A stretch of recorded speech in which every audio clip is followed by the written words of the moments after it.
All right, let's do 25 minutes of coding. So we're working on ChatGPT.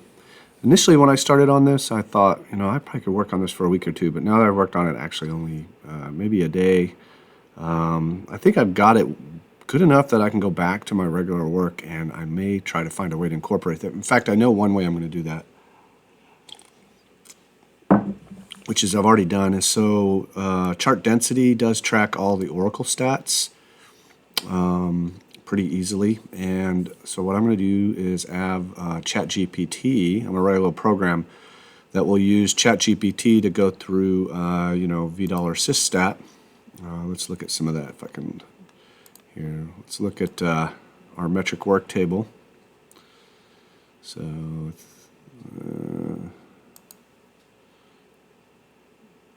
metric work is part of K2. You can have this too if you want, and you can have all these cool stats. So we've got all these metric names, which are all the values from $systat. So what I can do is write a program that goes through and asks ChatGPT to explain each one of these. And then I'm going to store that permanently in a file that gets uploaded, and it becomes part of K2.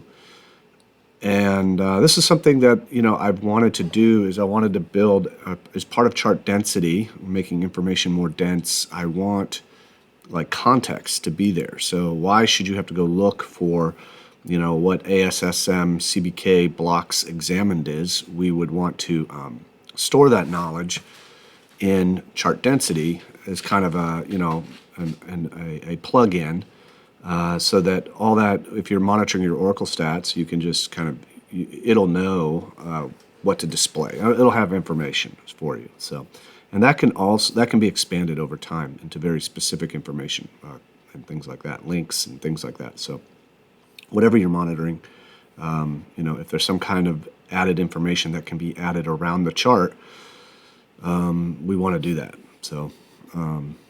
So anyway, that might be one way I use ChatGPT. I've already tried it manually, and it does a pretty good job. And it would take me a long time to go and find a reference for all of these and tie them in a data structure into a table. So that is probably something we'll do. So, but I am working on ChatGPT here. And what we're doing right now is calling refactoring. So we have an image procedure and we have a chat procedure, and there's some redundancy in these two procedures. They're inserting into different tables. I have a ChatGPT chat completions table for chat dialogue, and then we have a chat GPT images table, which will store our images. And right now we're only requesting one image, but we can get multiple images. So we could either have multiple columns here, or we could have multiple rows. I think I'll go with multiple rows. So, but I haven't tested. Right now we're just getting the first item. We're not actually checking to see how many items we requested and getting those. Now, one thing I am trying to figure out is how do I get the file that I get generated on the back end. Now I can get it into a table, that works fine, but what I really want to do is I wanted to put in my static application files location. And I know if you're running a different web server and your files are on the web server, then that doesn't work. But I don't think it works but I know in the UI you can upload files and they go to your static application location, file location. I assume that's only if you're hosting your files, I guess, on the same server that Ords is running. And I guess so there should be a way to do this if you're in that kind of configuration, but I'm not sure how it's done. So I got a question out on the Slack group for that. We'll see if that gets answered. So we're moving the REST request. We're refactoring. We've got this make REST request in both places. So let's just refactor it. And if I make any obvious mistakes, please forgive me, because when you're doing this and people are potentially watching and they're watching, it's a little hard to focus as much as when you're not doing this way. So I know that we're going to create a different data, something that's data is different for image and for chats, but this part is all the same. This part is all the same except for the URL. So we'll set the URL. We'll just set that in a variable in the header. We are going to be getting the last status code, and we're always going to be ripping this out to our table, and we're always going to want to check and see if there's errors. We're always going to have a unique request ID.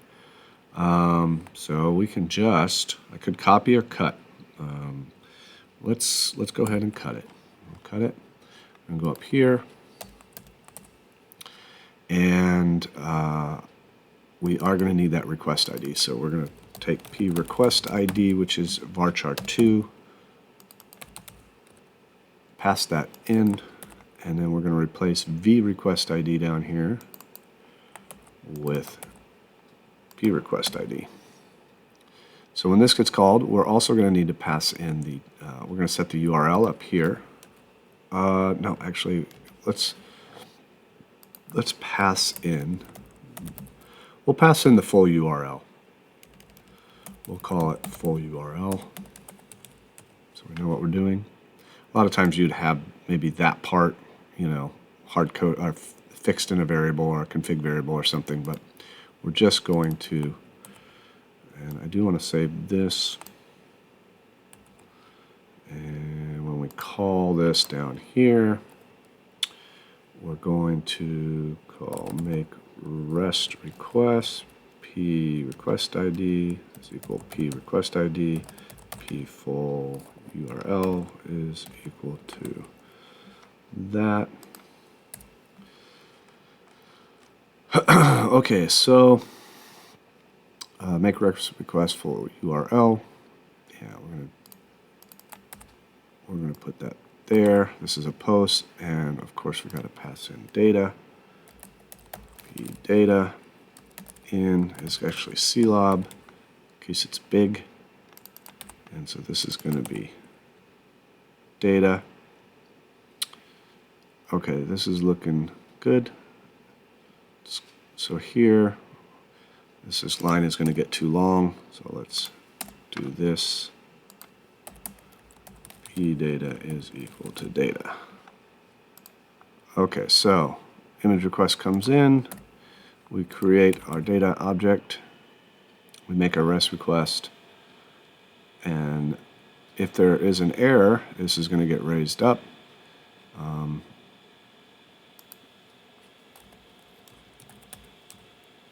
You can just throw this in when others then. We're going to do arcsql.log error, and it should usually figure this out. Doesn't look like Copilot is running correctly at the moment. Sometimes I just need to restart. But I don't want to do that right now. And I just continue to raise it up.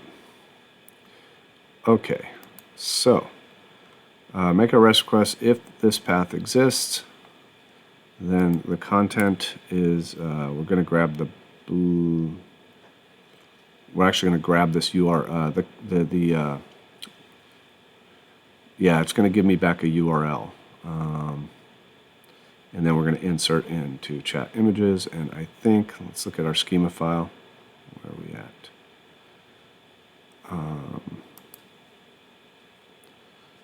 Oh, it's ChatGPT images. I'm going to pull this out so I can Alt-Tab between the two, so I can kind of see what I'm doing.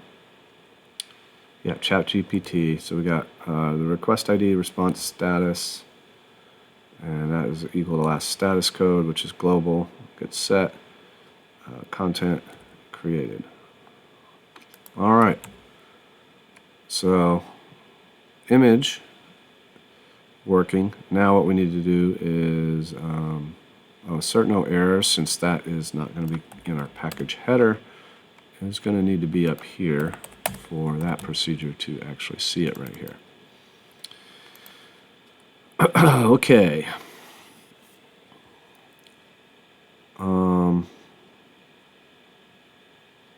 Everything indented okay there. So now what we're going to do is we're going to go up here, copy that because I know I'm going to be using that down here. And here's a chat message. So we get our chat ID, which if you don't provide one, it generates one. And that just means your chat is like one line. That's all. You're just asking a question. You don't expect any history to be preserved when you continue the chat. The way ChatGPT works is you need to upload the entire message history each time. So you'll see that in a second here. We're going to insert our chat. It's going to be a user-generated message by default. There probably is we do need a way to actually, yeah, we actually need to change this to a variable. So because there are times when you're going to want to precede the chat. You're gonna create like a chat history and precede it. That's pre-prompting or using prompts to help generate the response. So this needs to be a var the user. Okay, we'll come back to that if we have time. So we're generating our data, we get our header, and then we're looping through and getting all the messages. And the messages are all of those that are with the same chat ID. So if you use the same chat ID and in order by created, so it's kind of generating that history. And we're trimming off that final comma and closing out our block. And then this is where we're making our request and where we want to just change this to something more generic so that we get rid of this redundant code. And we don't need that. And we don't need that. So then we update the existing row with our status. Let me get rid of that. And then we parse the data. We don't need to do that. We don't need to assert no errors because we're already doing that up there. We don't. A last response message, it does get the message, it assumes this exists. We're not checking to see if this exists. If it doesn't exist, this will throw an error. And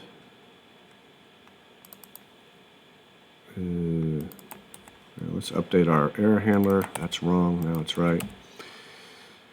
All right, will this compile? Let's go see. So let's go to, this is the install file for chart density. I've just added it in here since that's where I'm working.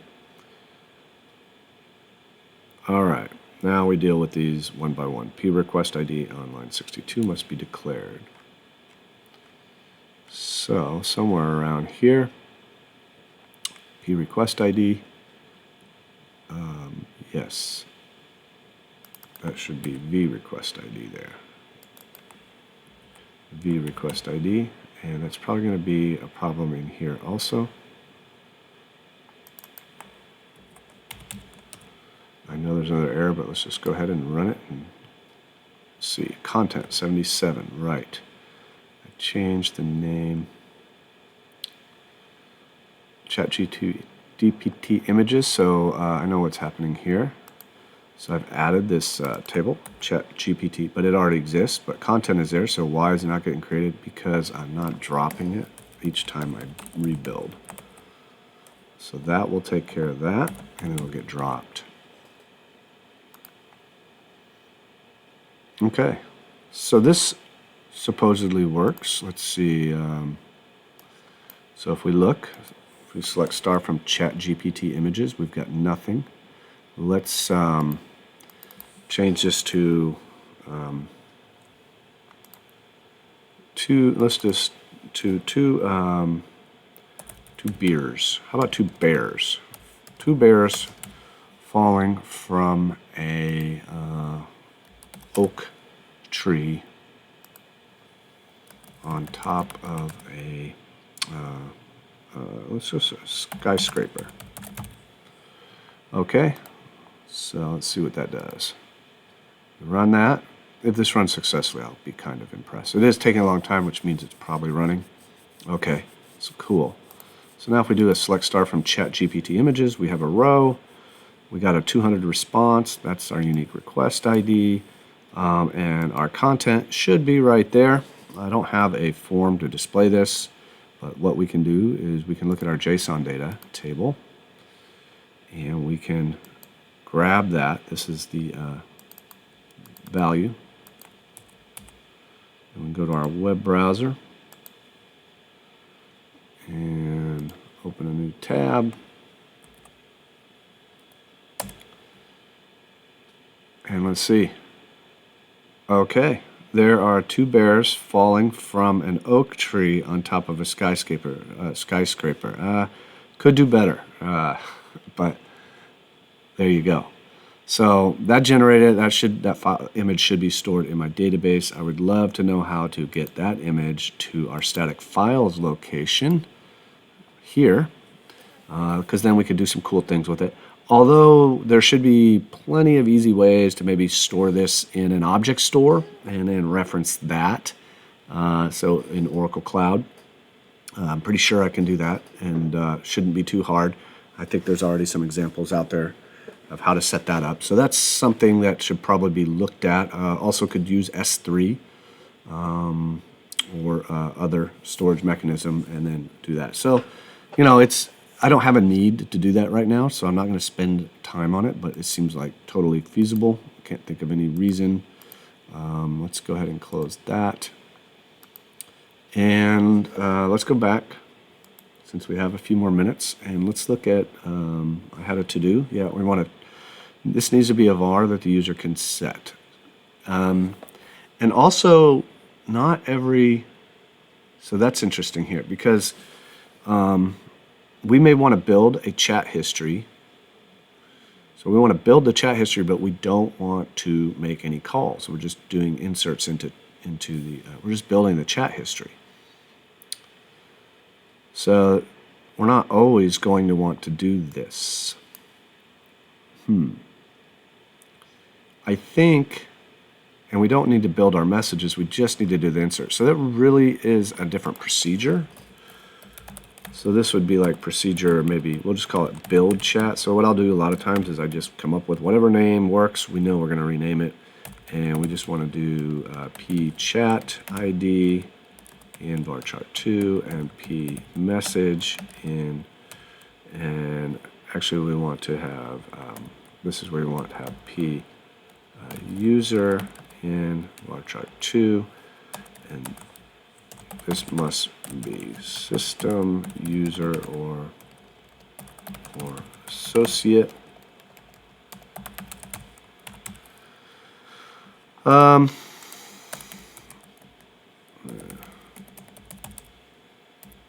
then we're going to do an insert.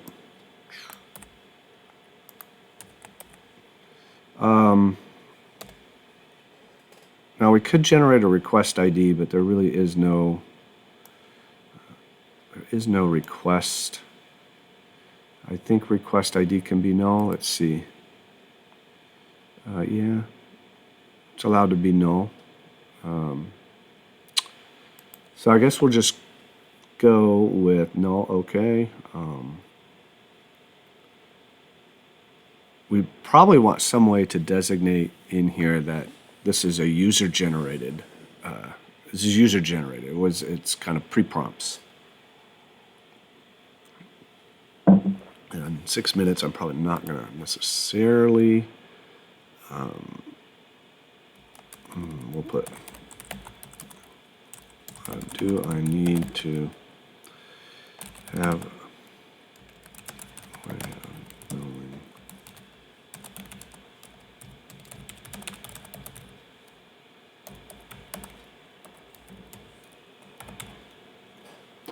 Okay.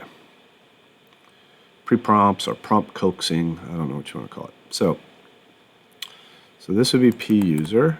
I'll go here.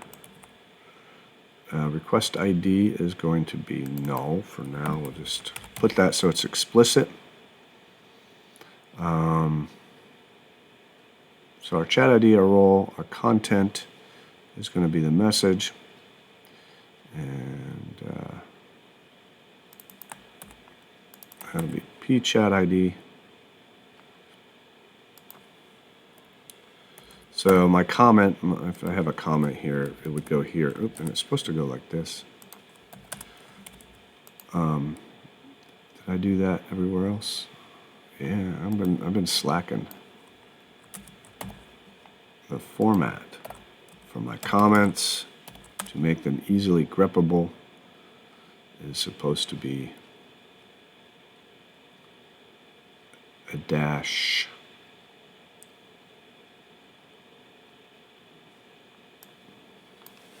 Sometimes what I'll do is if I have if I catch myself doing dumb things like that a lot, you know, what we could do is we could just go find and we'll search for regex, and we would almost, well, we can just do a dash. Actually, just look for this dash dash, dash dash. It'll definitely be space dash dash. Find all those in here and quickly look and see if I've made this mistake. Those are all fine. These are not fine. So that's one thing to do. On a big project, you can write a little shell script that you just go through all your files and look for stupid mistakes and run it every now and then. It would be cool if in Sublime I could just, you know, kind of add some rules like that using regexes. I'm sure there's an add-in out there that does that, but I haven't looked for it. But that helps you, prevents you from doing stupid things. You want to be careful about how many of these kind of little grammatical things that you do, because they can get hard to follow. Actually, they're not needed here at all because these are table comments. What am I talking about? Not necessary. So those actually don't go there. I wasn't thinking. And that's probably because I was talking. Okay, we'll call it good. So go back to, we got to put that in the header. So, and then we'll do some documentation, right? Documentation is important. And I'm thinking this should be like, this is so a little hard to remember to do. Maybe small, medium, large. Maybe that's a little easier to remember than these. And that's all they offer for now. I can change later when they change that. Oh, there are ways to edit an image. So I think I do want to add that capability. So I will work on that today. We'll upload an image and then prompt and get a new image back. So that will be added to this. We'll do that. That'd be cool. Call it edit image or something. What was I doing? I know. Oh, build chat. So let's take build chat and go to our header and put it somewhere. I don't really worry too much about whether things are in the same order here as they are in the file. I don't really find that it matters much. Ideally, our files don't get too big, and you know, I just Alt F, or what do I do? Control F, and do a find if I want to find stuff. 1 minute left. Well, let's see if this compiles. It won't compile, right? Not the first time. Uh-oh, resource busy. So yeah, I got somewhere in there where I need to be committing and I don't. And now what happens is the session disconnects and I need to go into session monitor and kill it. So we will run select star from lockers here. And there, lockers is a view that K2 installs for you. Hey, it's this SID 15637. And then we go to monitor sessions. We're going to do our admin user. Look for 15637 and kill it.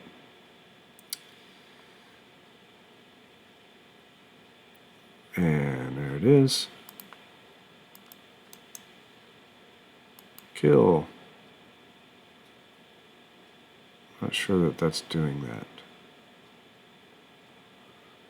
That's not what I'm used to seeing when I do this. I'll try to cancel this.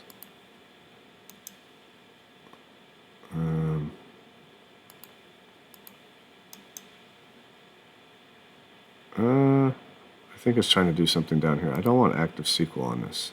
Why is it doing that? Okay, well, I've got to get going here. So that's going to be it for me. We'll talk to you later.